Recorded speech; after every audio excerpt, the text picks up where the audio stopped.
पाठ 13। अब और प्लास्टिक नहीं। पाठ प्रवेश। प्रस्तुत पाठ में प्लास्टिक की थैलियों से होने वाले दुष्परिणामों की ओर संकेत किया गया है।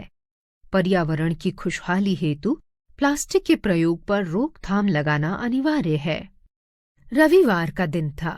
छुट्टी के दिन घर के लोग आराम से सोकर उठते थे, लेकिन दादाजी नियम के पक्के थे। वे रोज सुबह के 5 बजे उठ जाते और सब्जियों का थैला अपने साथ लेकर टहलने निकल जाते। लौटते समय उस थैले में ताजी ताजी हरी हरी सब्जियां खरीद कर लाते। उस रविवार मैं भी दादाजी के साथ टहलने निकला।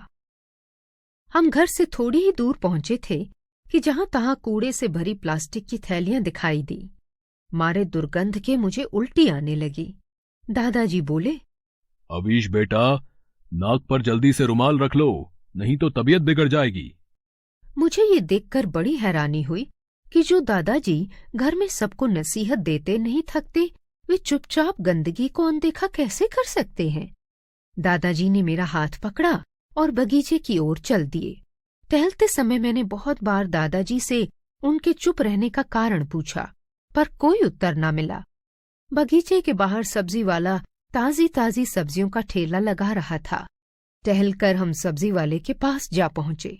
दादाजी ने सब्जी वाले से लौकी, प्याज, टमाटर, धनिया, हरी मिर्ची, नींबू, पालक, आलू आदि सब्जियां तौलने को कहा। सब्जी वाला सारी सब्जियां तौलकर प्लास्टिक की थैलियों में भरने लगा कि तभी दादाजी कड़क कर बोले, दीनू, क्या तू भूल गया कि मैं कपड़े का थैला लेकर आता हूँ? दीनू सहम गया और बोला, ओ बाबूजी, मैं तो भूल ही गया था। क्या करें, यहाँ जो भी सब्जियां खरीदने आता है वो प्लास्टिक की थैली मांगता है। कोई भी अपने घर से कपड़े का थैला नहीं लाता। दादाजी बोले, हाँ हाँ, एक दिन ऐसा आएगा जब चारों ओर प्लास्टिक की थैलियां ही नजर आएंगी और इंसान गायब हो जाएंगे। ये सुनकर दीनू जोर जोर से हंसने लगा। उसे देखकर मेरी भी हंसी छूट गई।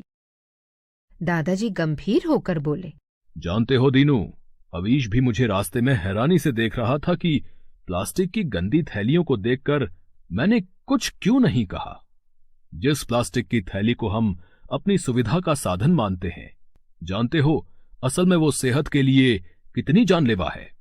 दीनू ने अचंभित होकर पूछा, ये क्या कह रहे हैं बाबूजी, जरा खुलकर समझाइए।